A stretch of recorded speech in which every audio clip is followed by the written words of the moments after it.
ইসলাম বলছে একজন মানুষের বিপদে আরেকজন মানুষকে এগিয়ে আসার জন্য।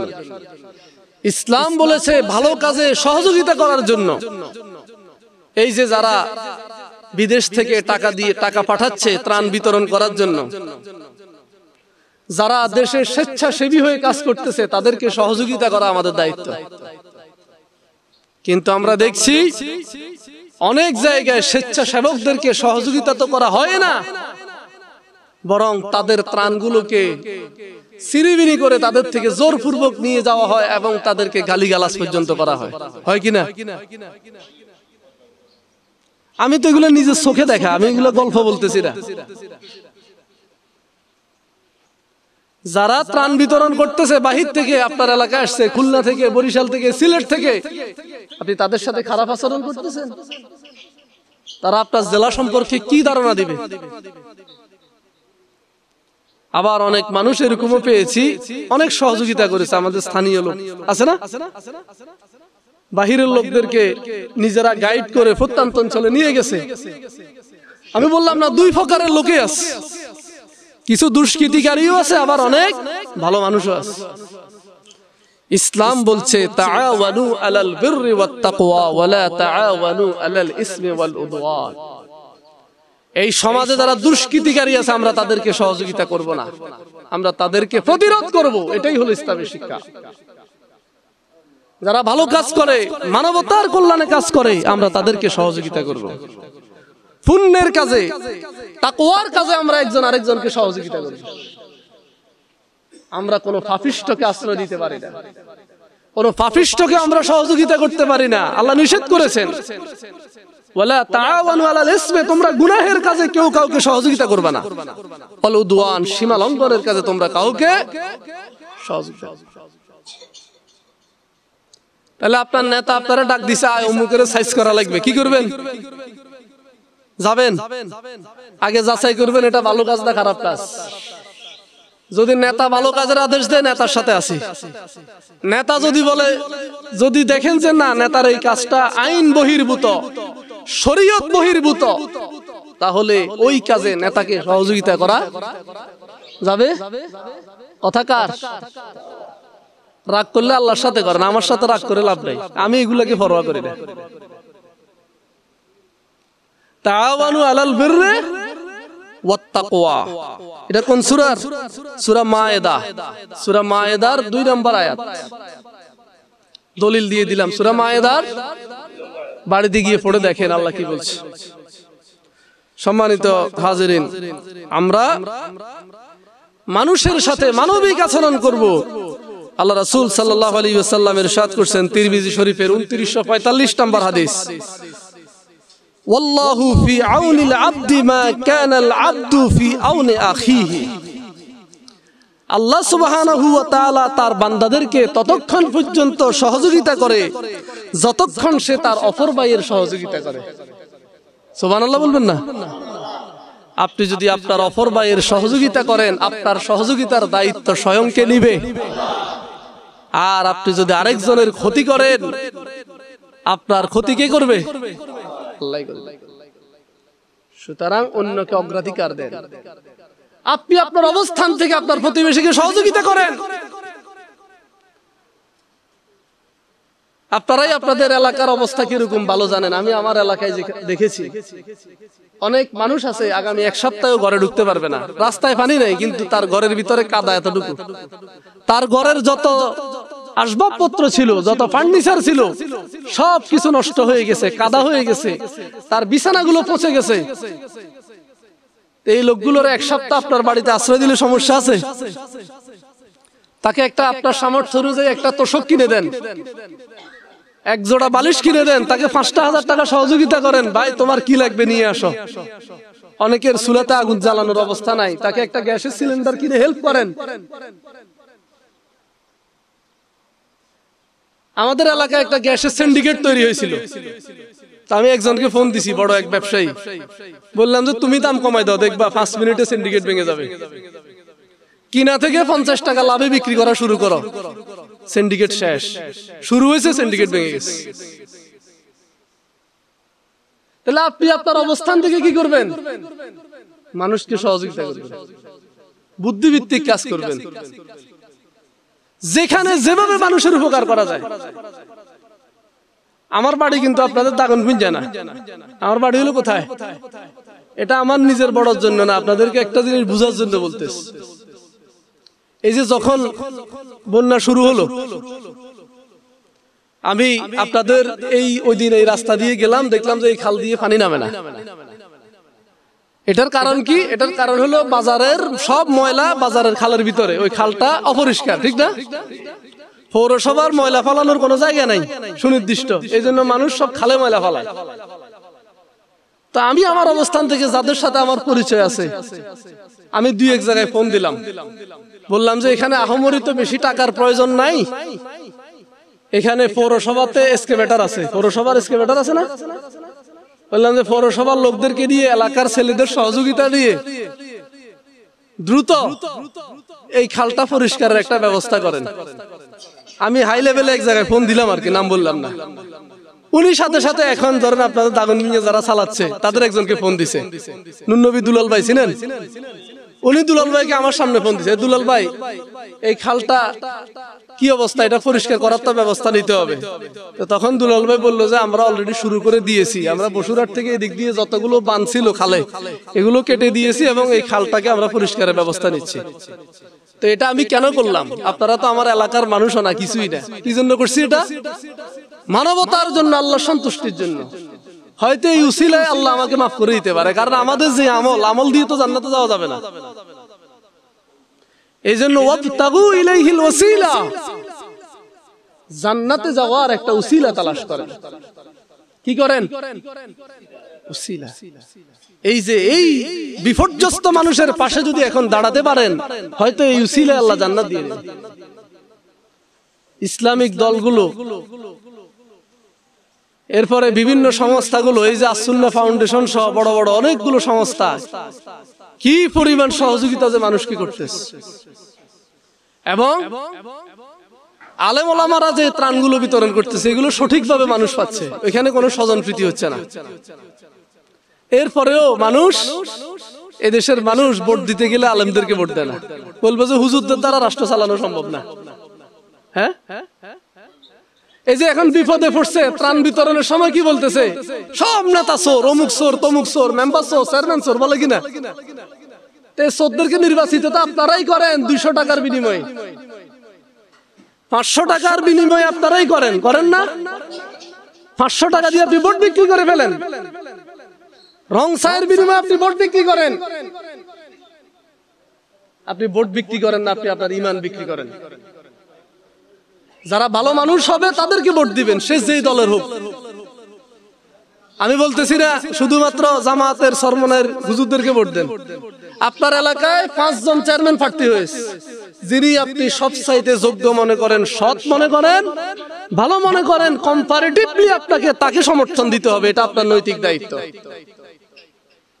আজ যদি আপনি রং ছায়ের বিনিময়ে, 200 টাকার বিনিময়ে, 500 টাকার বিনিময়ে ভোট দেন, আপনার ভাগ্যের জীবনে পরিবর্তন হবে না, এই দেশের মানুষেরও তকদির পরিবর্তন হবে না।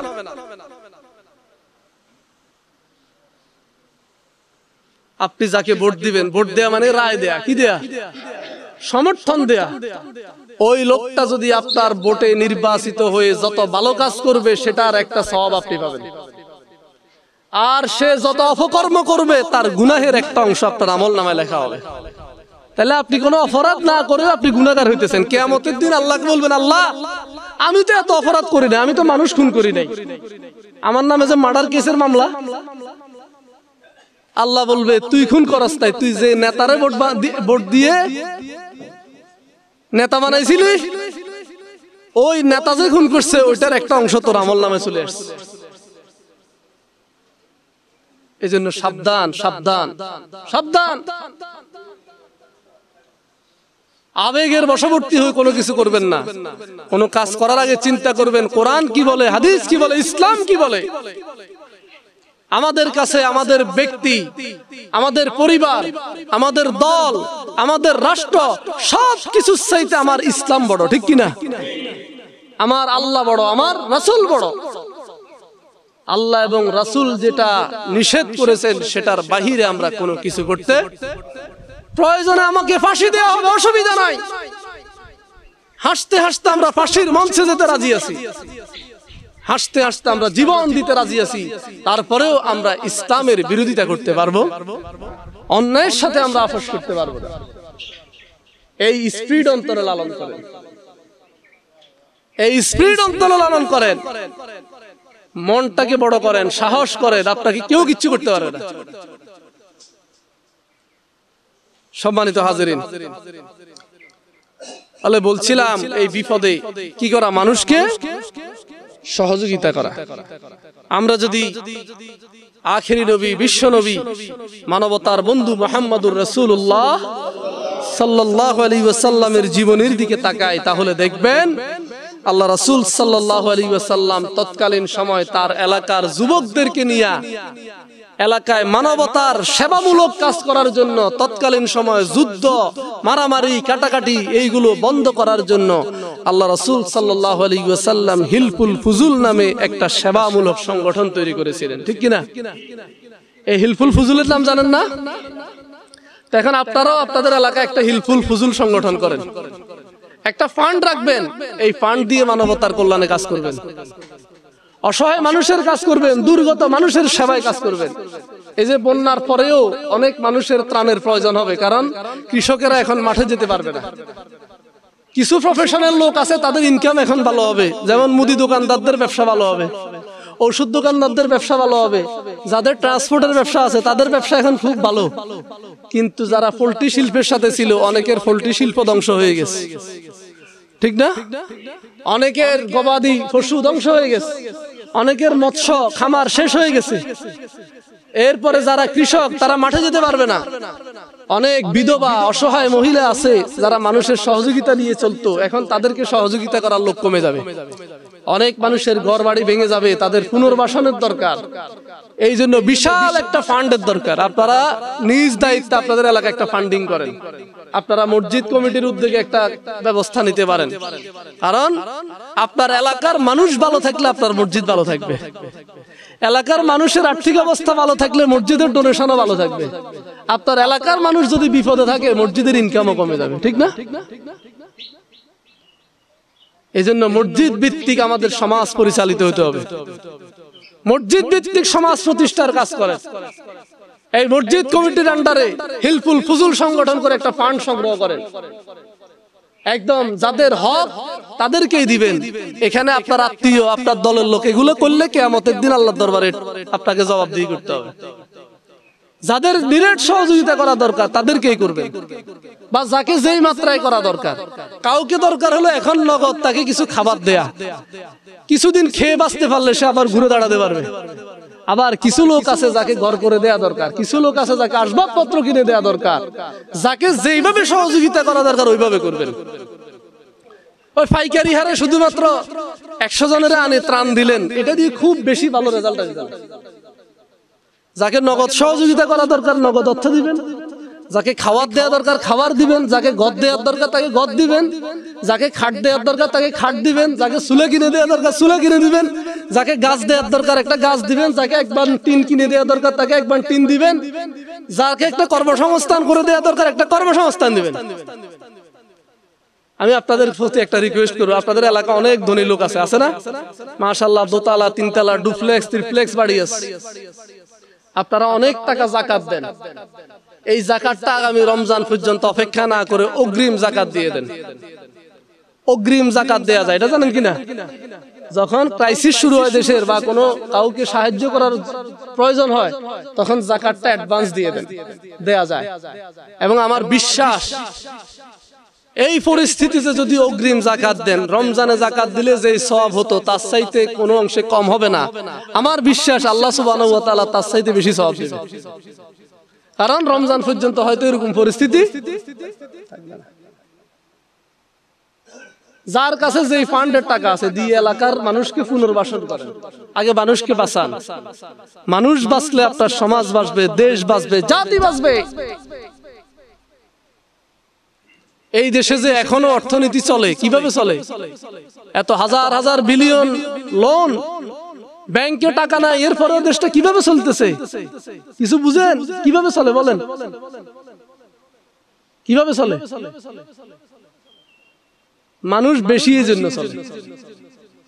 যদি এই দেশে মানুষের হয়তো 2 কোটি, দেখতেন মানুষ না খেয়ে থাকতো। মানুষ 18 কোটি হওয়াতে এখন 2-3 কোটি আছে দেশের বাহিরে, আছে না? এখন তারা রেমিটেন্স পাঠাচ্ছে আর আপনারা বাজার করে করে খাচ্ছেন। এই রেমিটেন্স যোদ্ধারা, প্রবাসীরা আমাদের সম্পদ, তাদেরকে সম্মান করবেন। এই যে বিদেশ থেকে যে টাকাগুলো পাঠায়, এগুলো সব ডলার হয়ে যায়। কি হয়ে যায়? এই ডলার দিয়ে বাংলাদেশ সরকার চাল কিনে, ডাল কিনে, আটা কিনে, দেশের উন্নয়ন যা দরকার, যত কিছু আমদানি করা দরকার, সব কি দিয়ে করে? বিদেশে আপনার টাকা টুকা এগুলো চলে না। কি চলে? ডলার। তাহলে এই দেশটাকে বাঁচিয়ে রেখেছেন প্রবাসীরা, তাদেরকে যথাযথ সম্মান দিতে হবে। এত বছর আমাদের এয়ারপোর্টে প্রবাসীদেরকে সম্মান দেওয়া হতো না, হ্যারাসমেন্ট করা হতো। কিন্তু আলহামদুলিল্লাহ এই অন্তর্বর্তীকালীন সরকার ক্ষমতা নেয়ার পরেই এয়ারপোর্টের চেহারা পাল্টে গেছে। সে এখন ভিতরে ফ্রি টেলিফোন আছে, পরিবারের সাথে যোগাযোগ করা যায়। আগে একটা সিন্ডিকেট ছিল, ফোনে কথা বলতে হলে বলতো যে রিয়াল দেন, ডলার দেন, না হলে কথা বলা যাবে না, না হলে সিম কিনেন। আগে এসে সিম কিনা লাগতো, তারপরে পরিবারের সাথে যোগাযোগ করতো। এখন ফ্রি টেলিফোনের ব্যবস্থা করে দেওয়া হয়েছে, ফ্রি ওয়াইফাই চালু করে দেওয়া হয়েছে। আপনি এয়ারপোর্টে এসেই আপনার আত্মীয়-স্বজনের সাথে যোগাযোগ করতেন। এরপরে আগে লাগেজ গুলোকে এইভাবে ফালাইতো, কত মানুষের কত লাগেজ, কত জিনিস নষ্ট হয়ে যেত।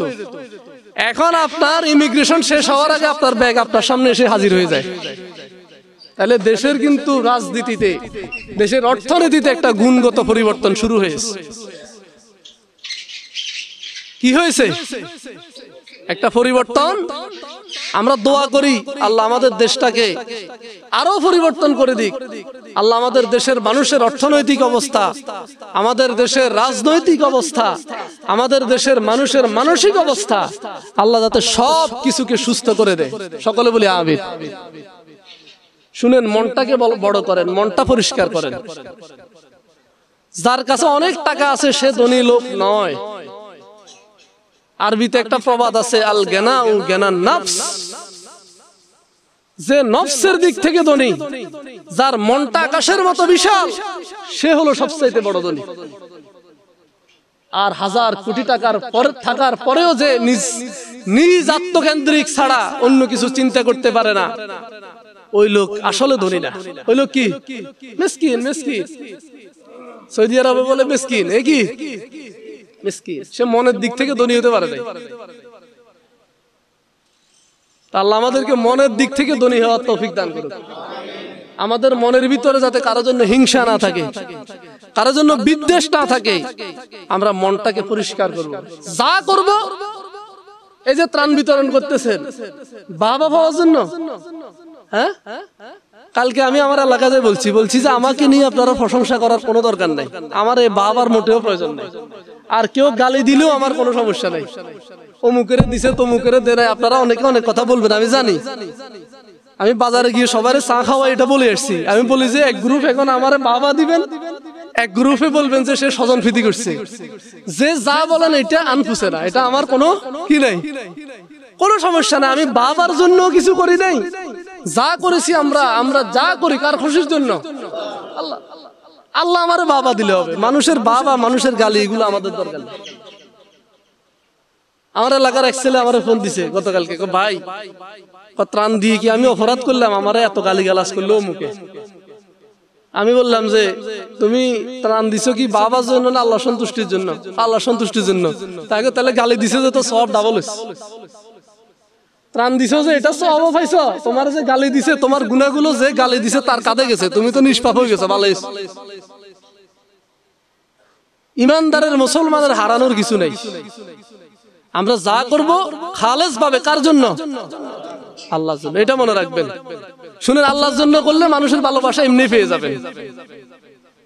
আপনি যখন আল্লাহর জন্য কোনো কিছু করবেন, তো আল্লাহ জমিনের যে ফেরেশতারা আছে তাদেরকে বলে দিবে, এই লোকটা আমার খুশির জন্য কাজ করছে। তোমরা জমিনবাসীর অন্তরের ভিতরে এই লোকের জন্য ভালোবাসা তৈরি করে দাও।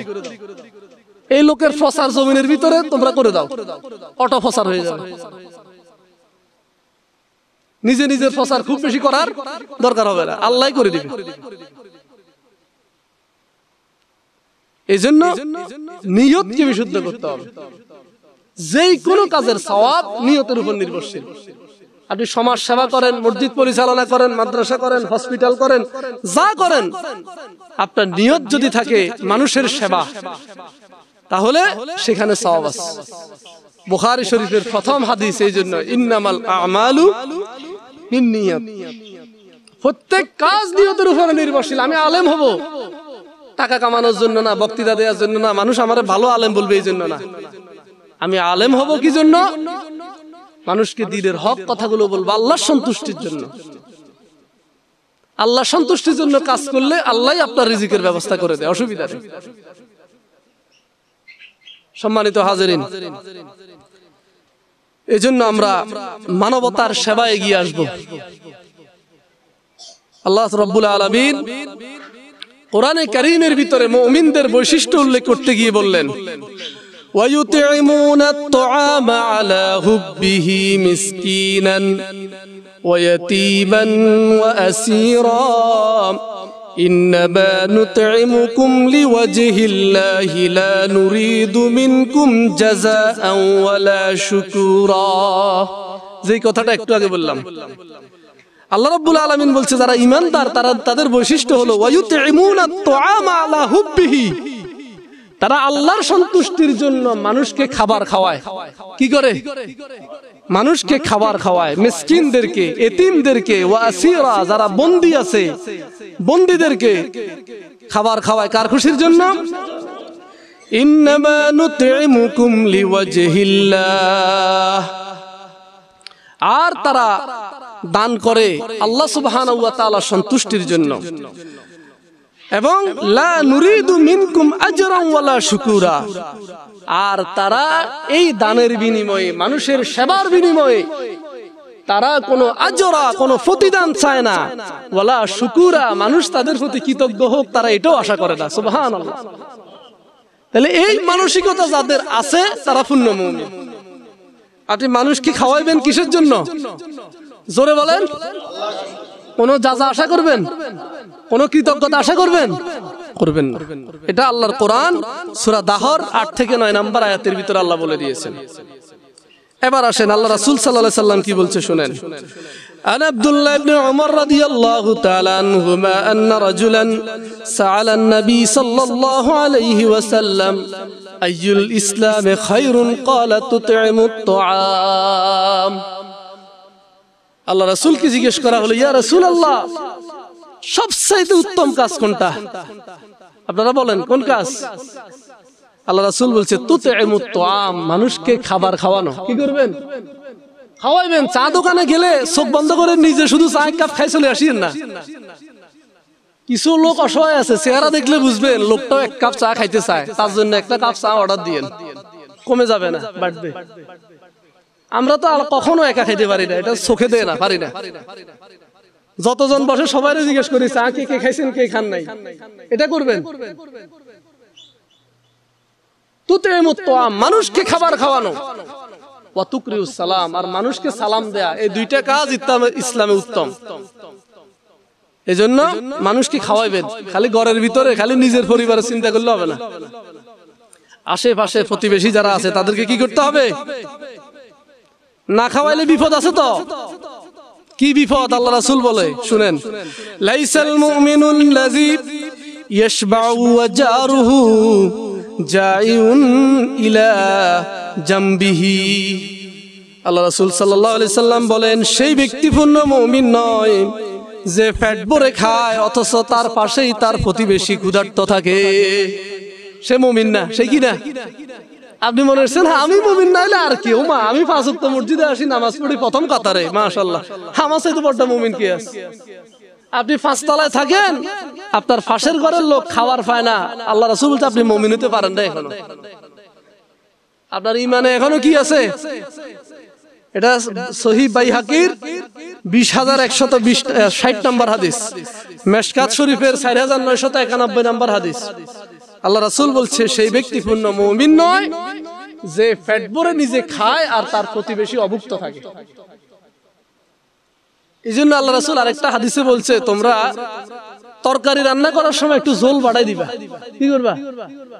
অনেক লোক আছে গরুর গোশত কিনতে পারে না আপনার বাড়িতে, তা আপনি ওই গোশতের সাথে একটু ঝোল বাড়াই দিবেন, আলু বাড়াই দিবেন।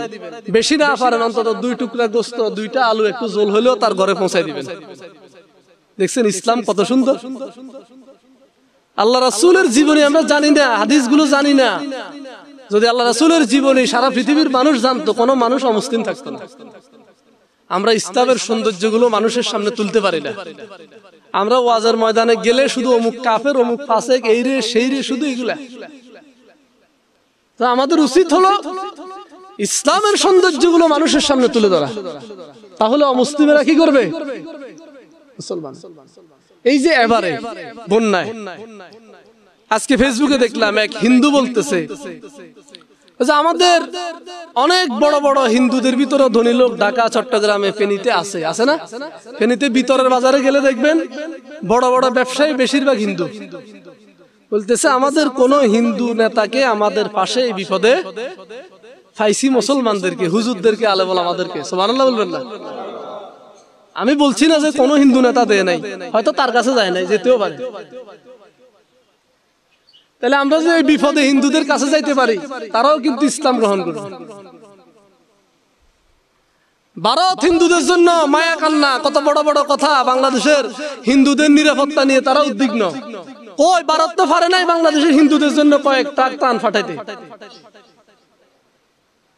কি মায়া কান্না? তাদের এই মায়া কান্না হলো শুধু তাদের রাষ্ট্রের উদ্দেশ্য, হিন্দু টিন্দু এগুলো বিষয় না।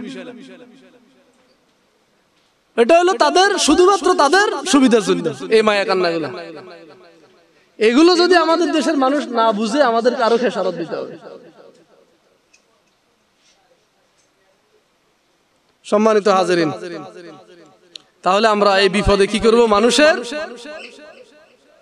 পাশে দাঁড়ানো, মানুষকে খাবার দেয়া, মানুষের সেবা করা।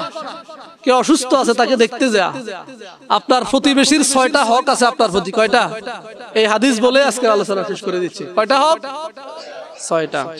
আল্লাহ রাসূল সাল্লাল্লাহু আলাইহি সাল্লাম বলছে, লিল মুমিনি আলাল মুমিনি সিত্তু খিসালিন ইয়াউদুহু ইযা মারাদা ওয়া ইয়াশহাদুহু ইযা মাতা ওয়া ইউজিবুহু ইযা দাআহু ওয়া ইউসাল্লিমু আলাইহি ইযা লাকিয়া ويشمته إذا عطس وينصح له إذا غاب أو شهد।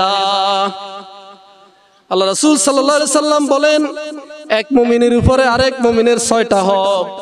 1 নাম্বার হক হলো যখন কোনো মুমিন অসুস্থ হয়ে যায়, ওই অসুস্থ লোকটাকে দেখতে যাওয়া, তার চিকিৎসার যদি ব্যবস্থা না থাকে চিকিৎসা করানো, যদি তার চিকিৎসার টাকা না থাকে তাকে চিকিৎসার জন্য সহযোগিতা করা।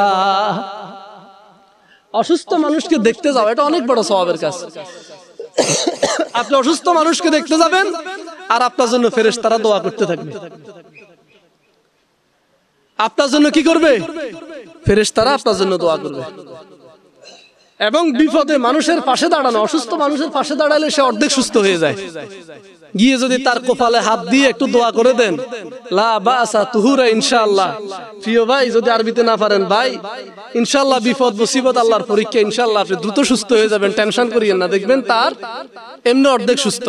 আর যদি তারে যাই কোন যে বাইরে ভাই ডাক্তারের যে রিপোর্ট দেখছি, আমি তো 2 দিনও বাঁচতাম না, এত হার্ট অ্যাটাক করে জায়গায় মরে যাবো, ঠিক না?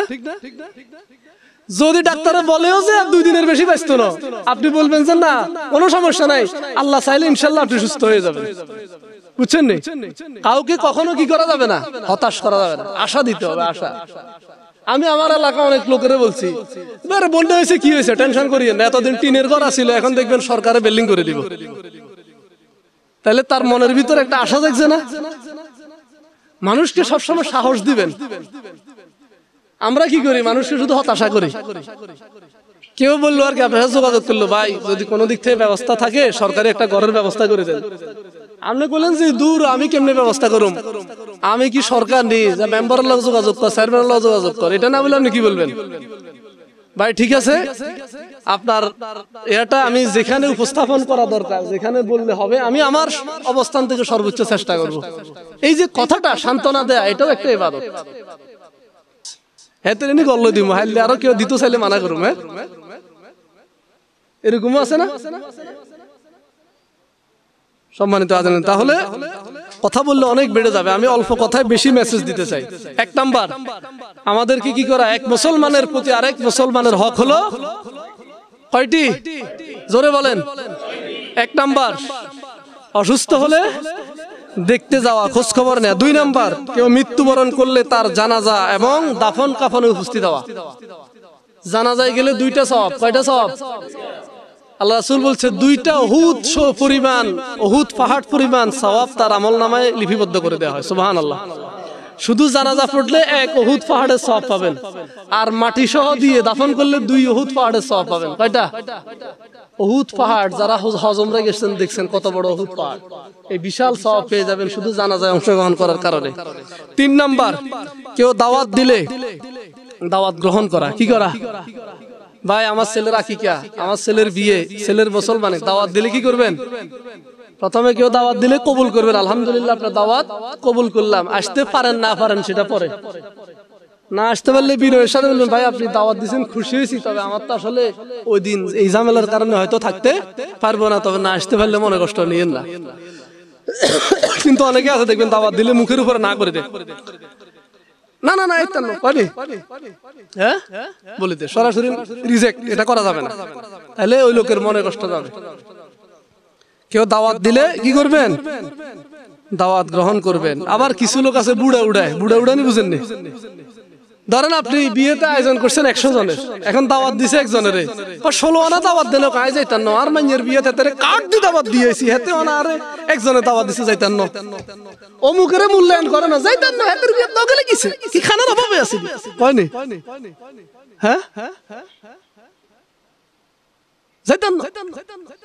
আর দেখবেন আরে বিয়ের সময় বোনের জামাইরা আছে যা জ্বালানি জ্বালায়, ওরে বাবা রে বাবা। ব্যাংক চিনেন? ব্যাংক 8-10টারে দড়ি কেউ পাল্লার ভিতরে রাখতে পারবেন? একটারে উঠাইবে টকি আর একটা নামি যাবে, একটারে উঠাইবে টকি আর একটা নামি যাবে, ঠিক না? এই বিয়ে শাদী অনুষ্ঠান আসলে এরকম শুরু হয়ে যায়, একটার রাগ ভাঙালে আরেকটা রাগি যায়, একটার রাগ ভাঙালে আরেকটা তাতি যায়, এরকম আছে না? এগুলো করা যাবে?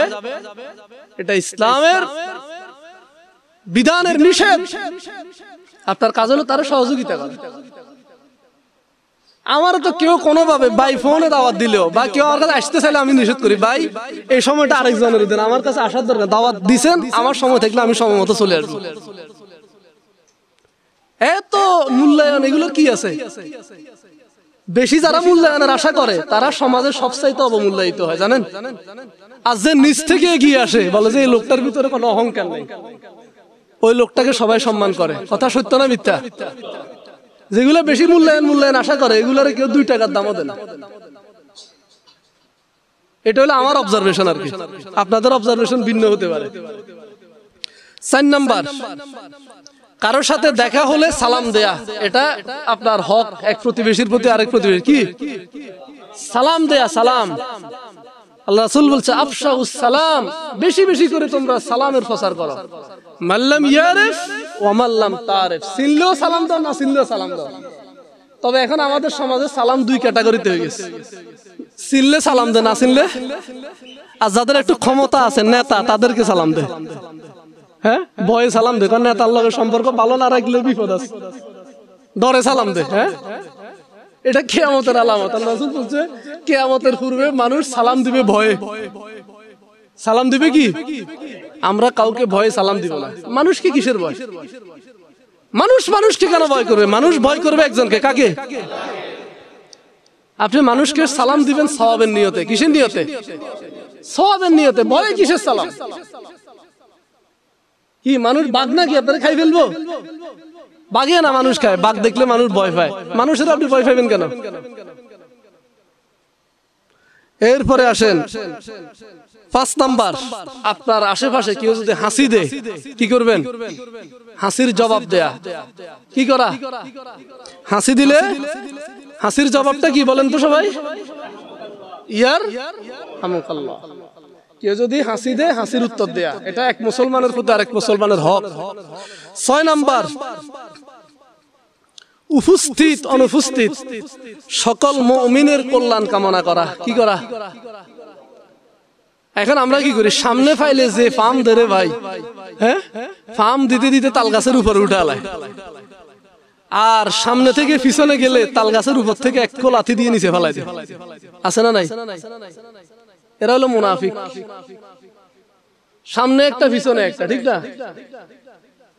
আপনি কখনো কোনো মানুষের অকল্যাণ কামনা করবেন না, আপনার শত্রুর অকল্যাণ কামনা করবেন না। সব সময় আপনি মানুষের কল্যাণ কামনা করবেন। কি করবেন? এটা একজন মুসলমানের প্রতি আরেকজন মুসলমানের হক।